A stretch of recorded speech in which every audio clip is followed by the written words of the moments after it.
Bonsoir à tous, à la famille DMG, bonsoir à DMG lui-même.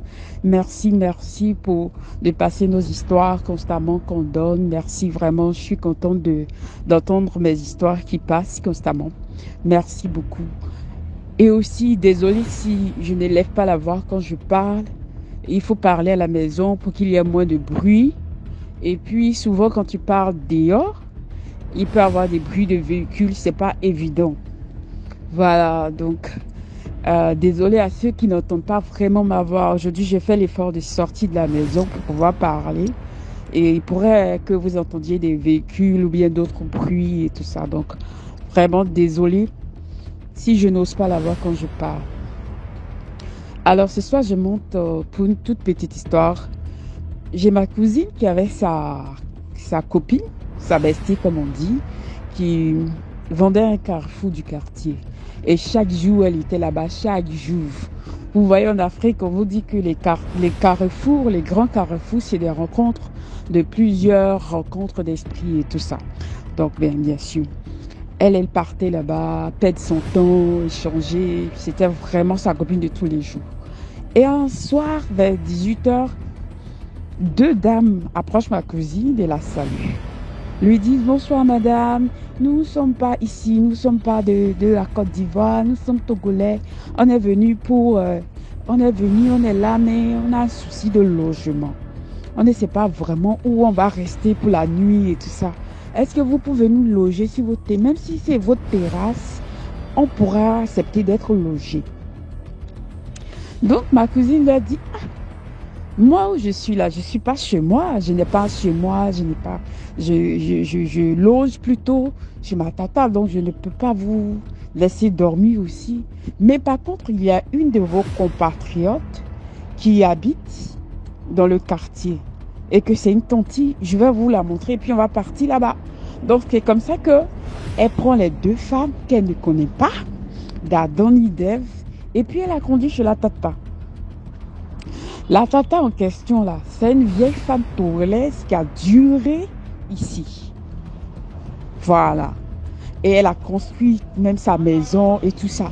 Mais dans sa maison où elle habite, il y a tellement de chiens que les gens disent que c'est sa famille qu'elle a transformé en chien et tout ça. Parce que ces chiens là paraissaient très mystérieux. Et les deux femmes suivent ma cousine. Arrivée, ma cousine tapote à la porte de la bonne dame. Elle tapote à la porte de la bonne dame qui vient, qui ouvre et qui lui dit, ma fille, à quoi? Elle dit, non, tata, vraiment, excuse-moi, mais j'ai vu deux femmes togolaises qui n'avaient pas un endroit où rester.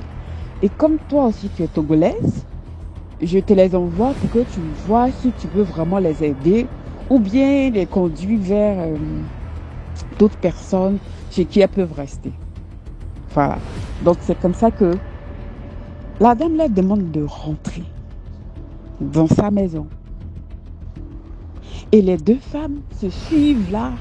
Elles commencent à marcher. Qu'elles rentrent dans la maison de la tantine en question. Les chiens commencent à aboyer sauvagement. Et elle-même, elle commence à avoir peur des chiens là. Et de toute façon, elles ont dépassé ma cousine en fuyant là. Non. Hey, elles ont commencé à presser les pas, dépêcher les pieds, vite. Ma cousine dit, hey, mais qu'est-ce qui se passe? Vous allez où?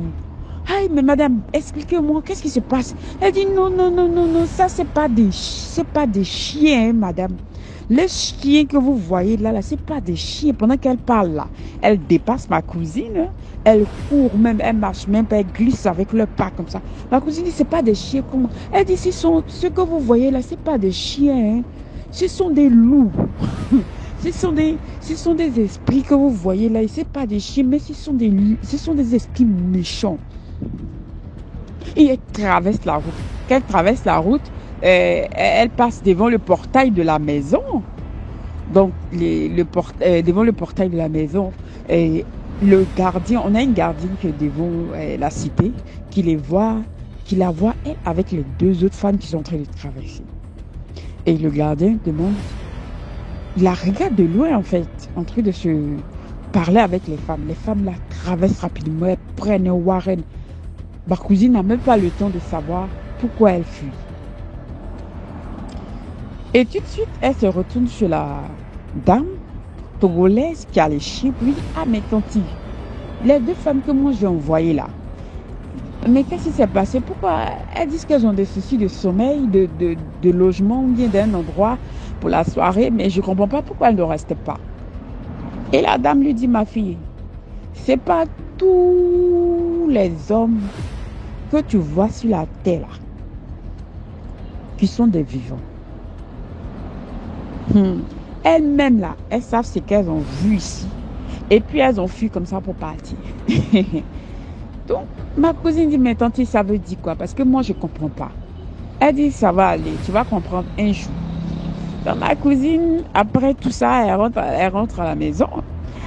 Au portail, le gardien lui dit, ah, ma soeur, bonsoir, vraiment, je t'ai vu là, courir derrière deux femmes. Que tu les connais d'où ces femmes-là? Elle dit, non, que moi, elles sont venues me dire qu'elles ont un souci de logement. Elle dit, ma chérie, les femmes avec qui le gardien, pardonnez, dit, les femmes que tu as vues là, c'est pas l'homme, ce sont deux revenantes. Et que la plus grande, c'est la mère, et la petite là, elle vient de mourir tout de suite. Elles sont en quête d'âme de vitalité. C'est-à-dire qu'elles recherchent des âmes, elles viennent dormir sur vous pour sucer votre vitalité, votre essence de vie là. C'est ce qu'elles viennent sucer et le lendemain, elles partent. Donc, c'est pas avec de bonnes intentions qu'elles viennent dormir chez les gens. Elles sont en mission.